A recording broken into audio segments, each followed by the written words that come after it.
Okay, section 200.30, procedures and sterilization. If exclusively using disposable instruments, mark NA for the standards in section 200.30, procedures, sterilization, and move on to the next section. So I would think that relates more to the smaller ORs, maxillofacial, class A, maybe class B. Definitely not class C, right? You're going to want to reuse as much as possible, especially being the owner. Reduce, recycle, reuse also, right? So we are going through sterilization. And here we go. The facility, here we go, 200.30.10. Facility has at least one autoclave that uses high pressure, steam, and heat. All right, just one minimally you need. It depends what you do and what you're sterilizing, how many you would need and what size they are, right? And I know there's gas and heat sterilizers. So however we work this out, I've hung out, okay, the centers that I've worked with, Steris, S-T-E-R-I-S, steam, is a lot of the 3000 series, right? So I've had a couple, 3,000. So we're buying used equipment, right? Because we can't afford 40 grand. I mean, you can for your sterilizer, but it depends what you're building out, right? So you can have whatever you want. But I usually roll on the reuse, right, of the autoclaves. Additional methods can be used, chemical autoclave or gas, which neither of these, they are class C. And there we go. So if you're not using gas, which I don't know, I have not worked with any gas sterilizers myself. So these would be obsolete if you're using the electrical steam sterilizers. And I said Steris is the provider of the ones where we're looking, where it would at least start having you move forward, right, on that part. Endoscopes, it depends what you're doing, right? Endoscopic surgery. Everyone's been pretty alerted to the contamination of endoscopes not being sterilized or cleaned and then sterilized properly. So if you're not using endoscopes, we're going to skip this section. Suction does not count as endoscope, but I'm going to read this because it's for Class C Surgery Center. So section 200.35. We're going to do high-level disinfection is used only for non-autoclavable endoscopic equipment and in areas that are categorized as semi-critical where contact will be made with mucous membrane or other body surfaces that are not sterile. The manufacturer's recommendations for usage will be followed at all times. 0.029. Endoscopes are processed in accordance with protocol based on national standards. These standards address how scopes are cleaned, reprocessed, and stored, and documents training for personnel who do the processing and reprocessing. 200.40, instrument processing. We're here, C, number 10, instrument handling and sterilization areas are cleaned and maintained. 0.015, there is a strict segregation of dirty surgical equipment and instruments that have been cleaned and are in the prep and the assembly area, right? So the prep and assembly are two areas in two sections, right? The dirty and the clean. So the dirty room could even be where you keep all of your supplies to scrub down the OR for you're flipping your OR, right? But it's as best as you can, you know, if you can implement and create a system where you keep the dirty and the clean, helps so much confusion because as administrator, you don't want to see lazy, and I don't like to use the word lazy because usually it's more busy and overworked and exhausted for the team, but there's still accountability for all of those issues that happen. So the strict segregation, and I was trained on that with my first surgical tech that did help train me in the beginning. And she was a stickler, but you know what? We passed every inspection all the time. So I naturally, why wouldn't you go take away the best with the best, right? So the dirty surgical equipment, and so you're going to part out your dirty surgical after you clean it and scrub it, right? You're going to put it in your packs, however you want to do all that. Technically, how do you want to clean it and then move it to the clean room, or right? And then you wrap it up in your packs and your pouches, and then put together your surgery kits, and then autoclave it. And then it gets stored back in the OR after it's all clean and autoclaved, right? In the appropriate cabinet where inventory, and each kit, right, has a list of what's in the kit, so that when you're doing inventory from our last section here, you're going to know what's in each kit. And that includes the disposable items that are in the kit. You can autoclave disposable items with your, even if they're sterile, they're just in the kit then. You just sterilize the whole kit. So you do need an assembly area to put together your spaces and your kits. So probably, what are the sheets, the wrap for the sterilizer are about 2 feet by 2 feet, maybe, right?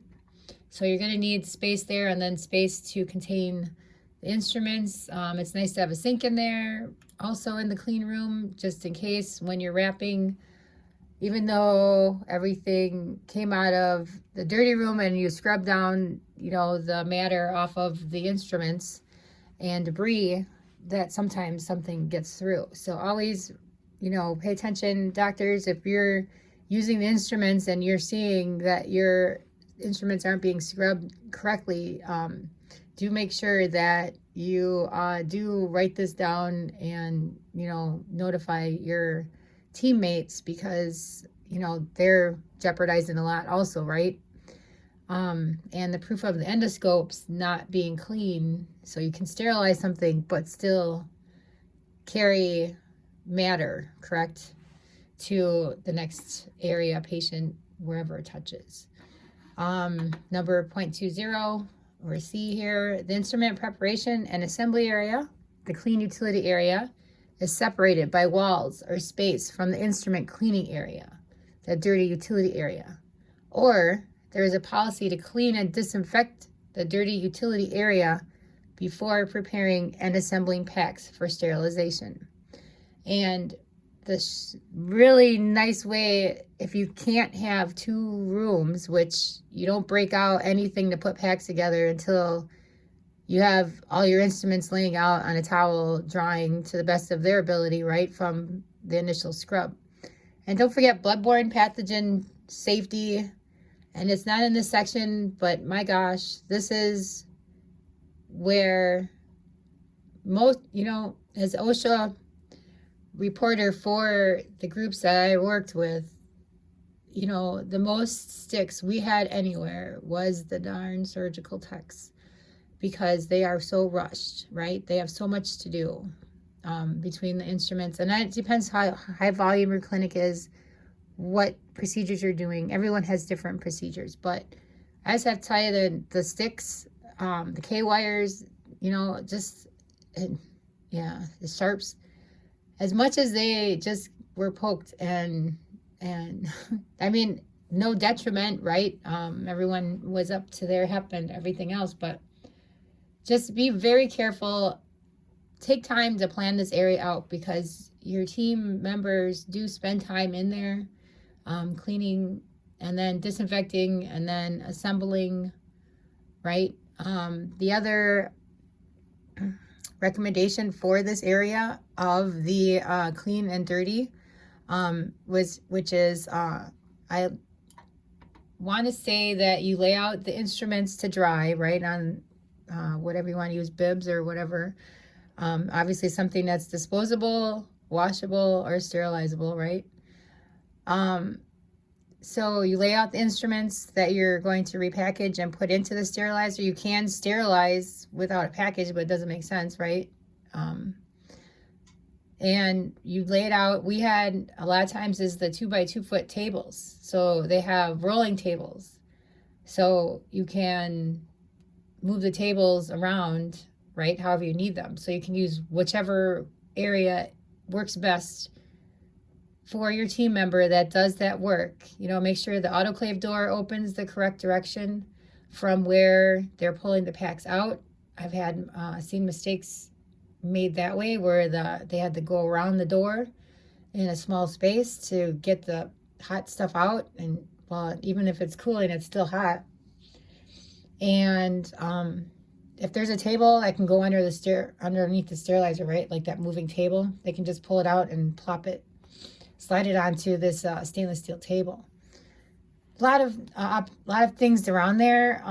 If you are doing cases somewhere, maybe ask to see the different sterilization setups that people have in their facilities or at where you're on staff, right? If you're on staff anywhere, a surgery center or a hospital, right? See what's out there, what you have choices, and figure it out for your best comfort and use, because it's the same thing. It's the doctor wants to have the lights the right way and the instruments on the right or the left. The same goes with the autoclave. And so get those people involved that know what they need and give them what they want to get their job done, right? Because it's faster. Why not, instead of, right, doing what's this or that if you don't know the procedures to make it work. This is what they do for a living. Okay, thank you. Sorry. 0.025, between cases, the operating room is cleaned with medical grade disinfectants. There's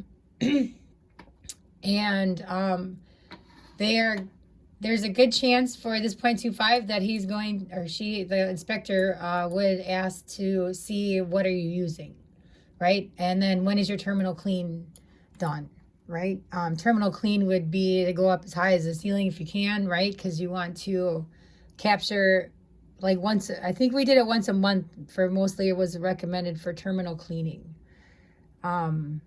Just to get all the lights and everything, like the back of the lights and the bottom of the C-arms and the bottom, right, the OR bed gets cleaned every day, but all right, the tops of the cabinets, that kind of stuff. So they will ask for that. The disinfectant to see it, and then your terminal clean. And I have all of these manuals. They'll be at the end of this. Right now we're reading through what we have to account for, right? And then we'll go through each as we get through it with the documents that you recorded upon. And then they go into binders, right? And the binders, unfortunately, can't all be beautifully organized by section 200 because even though this is organized, there's still data all across the board. So you have about maybe 6 to 8 binders, and then all the staff charting. So this will be something that is not difficult to find, right? Henry Schein or McKesson, everyone carries what we need, right? And there's allergy, there's strengths, there is solubility, make sure that it's, and then the fumes. So everyone's got their preferences. So we have to try it out and keep everybody safe while keeping everybody safe, right? 0.30, scrub suits, caps, or hair covers, gloves, operative gowns, masks, and eye protection are used for all appropriate surgery. All right. Scrub suits, I think they're referring to the surgical gowns, but I highly recommend that you have at least 4 to 5, maybe in a couple different sizes, jumpsuits, right? The scrub suits, literally, for reps that come in, or there are, visitors, or if somebody needs to jump in, that's an easy way for them. They don't have scrubs, they can just put it on over their street clothes, right? And then you will need every one of these things, right? The scrub suits, like I said, and I know the Medicare, the inspector actually came into the surgery. I think, there was a surgery going on, and he actually put on a jumpsuit and came into the surgery. So as we get along, and I apologize because of COVID in 2020, have to recall if they came in for the Class C one. I don't think you need a live surgery. No, you don't. So the Medicare one, you had the inspector came in during the live surgery. But I have to, as we're going through this, this is an old manual because they did do some updates, which we'll get to later, but they're separate. They're COVID updates. But as for the inspection goes, I don't think they're in the regular Class C in the surgical section. But you do need scrub suits. Don't overbuy, right? But make sure you can cover yourself and anyone like that, and at least one or two of each size. All right, and then the hats have different types of gloves. The gowns, sterile everything for the OR that you can. Right, and then pull the packs out, and your nurse or tech will help dress you when you're getting dressed. Sterile field is routinely used during all operations, so definitely have your Mayo stand with your instruments and your clean, your prep kit that for the patients. So everything's there. Nobody's reaching over a sterile field, and they have an eye for this. So if you do reach somewhere that's delicately sterile during the inspection, they will watch your mannerism and notice if you reach around things or if you reach over. It's neat. It's a training that they've acquired, right, just from this eye that they have. So keep an eye on that. And as you're doing surgeries from now, right, pay attention to the surgical techs and RNs around you and the other physicians around you working around their sterile field. And if you're a little rusty, just make sure that you're confident with yourself about your sterile field behaviors. Surgical scrub soap and or alcohol cleansers are provided for the surgery room staff consistent with current CDC guidelines for hand hygiene. So this would be at your scrub station. Plus you would have the sanitizer in the OR, right? And, extra gloves of both types because you need sterile, but then the circulating RN doesn't need to walk around with sterile gloves on. The soap and the cleanser, so the alcohol cleansers went in, the OR and next to the station. We had so many different types and brands out there, you guys. There's foot pump. I mean, I had the gamut. Our doctors were spoiled, but you know what? They did a good job. Took care of the patients, brought in the bacon, and so why can't they? You guys have to wash your hands a million times a day already, right? So why not? It's like wearing your eyeglasses, get the best eyeglasses since you have to wear them every day. So take your time and find your right soap. I wouldn't chintz out on the soap.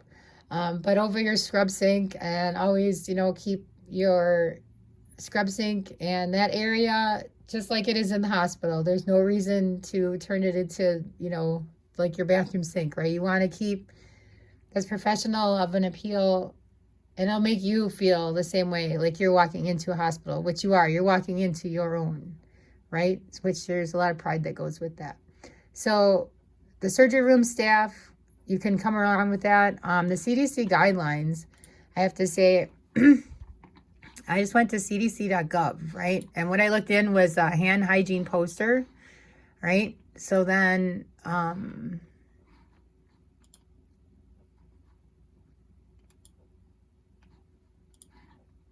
here's posters.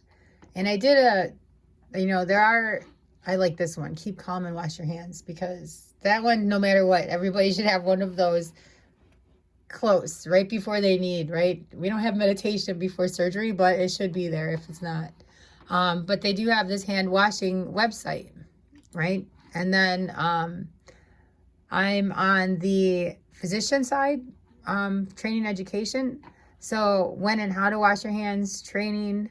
So these would be what we're going to take out, right? And I'm going to, because I have to revisit all of this because COVID changed my world as well, okay? Because the maintenance of humans, right, and recognition, even though we already did recognize what germs were and airborne pathogens and how they transport, it seems the rest of the world didn't know.